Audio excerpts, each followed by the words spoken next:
E o tratamento do hálux valgo juvenil, ou seja, do joanete juvenil com hemifisiodéses, ele funciona mesmo? Quais são as indicações? Até qual idade a gente pode operar?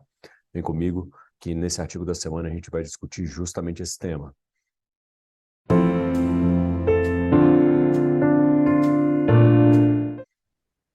Olá, caros colegas. Esse é mais um artigo da semana aqui na Ortopediatria Brasil. Eu sou o Luiz De Angeli. É um prazer ter vocês aqui comigo de novo.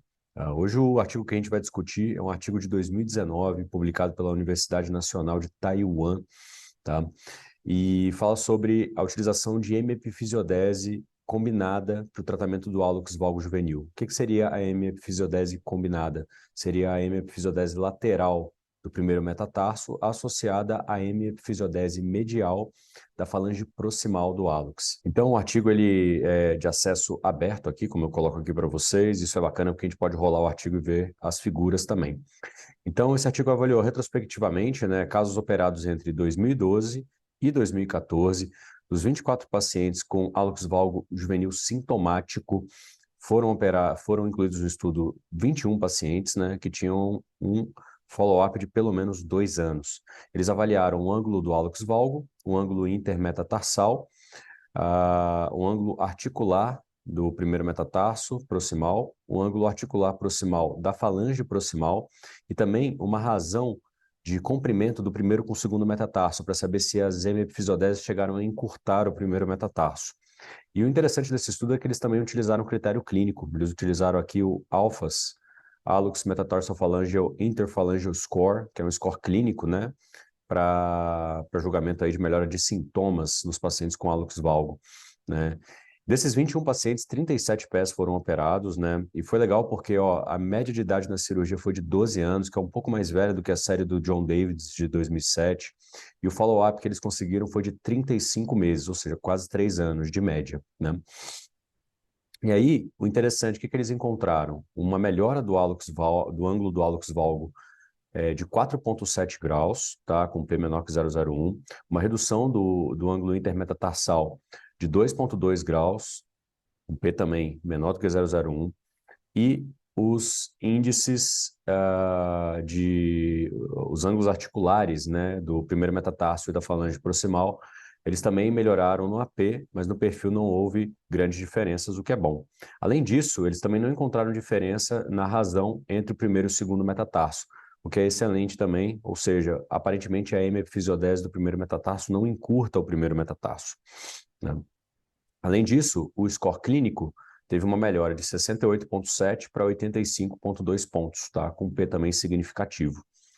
E uma outra correlação interessante aqui que eles colocam nos resultados é que o grau de correção ele teve a ver, né? Ele teve correlação com o tanto de crescimento restante que o paciente tinha. Ou seja, quanto antes a gente fizer, teoricamente, a gente vai ter uma correção ainda mais adequada. E só adiantando, nenhuma hipercorreção foi descrita nessa série, tá? Então vamos passar alguns pontos interessantes aqui do artigo, só para a gente poder discutir um pouquinho mais. Eu já falei dos critérios de inclusão, né? Mas não falei dos critérios de exclusão, né? Eles tiraram pacientes com doenças neuromusculares, artrite reumatoide juvenil e outros problemas de desordens do colágeno, né? De tecidos conectivos. Isso é interessante. Aqui seria basicamente o estudo, ele fala sobre o hálux valgo juvenil idiopático, ou seja, em pacientes sem outros fatores de risco, né? Aqui tem umas figuras bem bacanas, né? Que vocês podem ver aqui, né? Mostrando as medições dos ângulos que foram avaliados no estudo, né? Aqui a técnica mostrando, né, como eles fazem a hemifisiodese com o parafuso no primeiro metatarso, sendo que, interessantemente aqui, ó, interessante comentar, que na falange proximal, eles fazem a hemifisiodese com broca, tá? Então, na região medial aqui da falange proximal, a hemifisiodese ela é feita com brocagem e curetagem.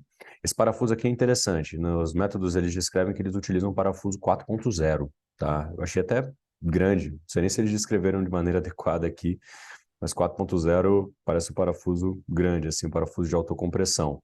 Já vi colegas aqui utilizando, né, 2,5, 3, enfim, mas não conheço nenhum estudo comparativo que fala sobre, né, qual o tamanho adequado aí do parafuso para poder recomendar melhor aqui para vocês. E uma coisa interessante no protocolo aqui de reabilitação é que eles permitem que o paciente pise logo após o procedimento. Tá? Eles não descrevem nenhum tipo de utilização de órtese ou calçado especial, mas acredito que eles devam deixar os pacientes pisar, de maneira adequada, logo depois do pós-operatório. Tá? Então, aqui algumas imagens da cirurgia mostrando a inserção do fio-guia. Eles tentam colocar esse parafuso pelo menos na porção, no quarto lateral aqui da epífise proximal do primeiro metatarso, e no perfil eles colocam na região central aqui do primeiro metatarso, tá? Aqui eu já tinha citado lá em cima, mas vale a pena a gente recapitular, né, que houve uma correlação interessante com o tempo de fechamento da fise, ou seja, quanto mais tempo para fechar a fise os pacientes tinham, melhor era a correção dos parâmetros radiográficos, né? E, bom, na discussão, eles fazem uma comparação, inclusive, com o artigo do John Davids, né, de 2007. Esse artigo do John Davids acho que foi um dos primeiros publicados a respeito, né? Tem artigos mais antigos, mas, assim, é um de maior relevância, né, até porque foi publicado no JPO e por um colega americano. A gente sabe que essas influências existem, né? Mas foi uma série muito curta, né? Foi uma série de 7 pacientes e 11 pés apenas. E na série do John Davids, que eles faziam a hemiepifisodese por brocagem só do primeiro metatarso, eles encontraram só 55% de correção. Tá? Eu até puxei o artigo aqui, vou dar um pulinho nele, só para falar aqui as diferenças entre os dois, né? Na série do John Davids, a idade média para o início, para a aplicação da cirurgia, né, para a realização da cirurgia, era de 10 anos e 4 meses. O follow-up era de mais ou menos 4 anos. A melhora do índice metatarsal do ângulo intermetatarsal era de 2,32 graus, semelhante aí ao do artigo de Taiwan, e a melhora do ângulo do hálux valgo foi de 3,45. Comparando aqui com os resultados deles, houve uma melhora muito semelhante do ângulo intermetatarsal, porém houve uma melhora maior aqui, né, talvez não clinicamente significativa, mas nesse artigo de Taiwan, a melhora do ângulo do hálux valgo foi de 4,2 graus, se eu não me engano, contra 3,2 do artigo do John Davids, né? Então isso é bem interessante. E uma outra coisa que eu achei interessante aqui na discussão, que no artigo do John Davids, eles citam, na verdade, que não há estudos interessantes sobre a história natural da doença publicados até aquela época. O artigo é de 2007.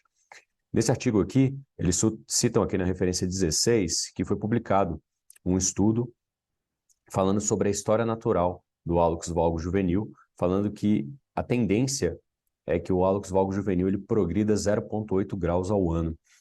Uma coisa que eu converso com as famílias quando eu indico esse procedimento é que uma das coisas que a gente quer é uma parada de progressão. Ou seja, por mais que às vezes não ocorra uma melhora, às vezes uma parada de progressão já pode ser um bom resultado. Tá? Isso é uma coisa interessante de manter em mente também. E na comparação, eles também citam que no estudo do John Davids a melhora foi em 55% dos pés operados, sendo que no estudo deles a melhora foi em 89% dos pés operados. E até interessante porque a população é um pouco mais velha no estudo de Taiwan, 12,4 anos, contra 10,4 anos da população do estudo de 2007 do John Davids, né? Ou seja, realmente parece que associar a falange proximal no tratamento do hálux valgo juvenil pode ter realmente um benefício, tá? Aqui uma outra figura mostrando a correção pré e pós-operatória, né, de um paciente que foi submetido à técnica, né? Aqui aproximando a gente consegue ver, né, como se fosse uma, entre aspas, cicatriz aqui na região medial da falange proximal, que é bem interessante. Então, realmente, assim, essa técnica vem ganhando um pouco mais de popularidade. Inclusive, no último IPOS, agora em 2022, eu estava lá e o John Davids falou justamente sobre isso, né? Justamente sobre o hálux valgo juvenil. Eu tive a oportunidade de fazer 3 perguntas para ele no microfone. Eu vou compartilhar aqui com vocês. A primeira é se ele já tinha visto alguma hipercorreção. Ele disse que nunca viu nenhuma hipercorreção, nunca viu nenhum colega comentar sobre hipercorreção. Então, essa técnica parece ser bem segura desse ponto de vista. A segunda pergunta que eu fiz é se ele tem utilizado a hemiepifisiodese combinada, que eu já conheci esse artigo, né, quando fiz as perguntas a ele. Ele disse que sim, tem utilizado em alguns casos, mas não entrou no mérito. E a terceira pergunta é se ele estava utilizando parafuso ou brocagem, e ele me disse que estava utilizando mais parafuso, tá? A gente não tem estudos comparativos que eu conheça, mostrando aí se o parafuso ele corrige mais ou menos do que a brocagem, mas, por enquanto, estamos aqui em 10 de março de 2022. Eu não tenho utilizado o parafuso, tenho preferido a técnica de brocagem, porque realmente parece ser bem seguro, não parece haver hipercorreção nesses casos. Tá? Um ponto positivo do parafuso, né, talvez, pode ser uma liberação de carga mais precoce. Mas, enfim, eu também tenho liberado a carga dos meus pacientes no pós-operatório imediato, mesmo sem nenhuma sandália de solado rígido. Até hoje não tive nenhuma complicação, mas esse é um dos pontos de quem usa parafuso falar que, às vezes, uma recuperação um pouco mais rápida pode ser implementada. Tá? Mas eu acho que enquanto não tiver evidências de que o parafuso corrige mais e a melhora do ângulo intermetatarsal entre os dois estudos é muito semelhante, e enquanto não houver relatos de hipercorreção, a técnica de hemofisiodese por brocagem, curetagem do primeiro metatarso parece ser uma técnica bastante segura, tá? Felizmente também nunca tive complicações a respeito. Então acho que por hoje é isso, gente. Foi um prazer falar com vocês. Um abraço a todos, fiquem com Deus e até o nosso próximo conteúdo.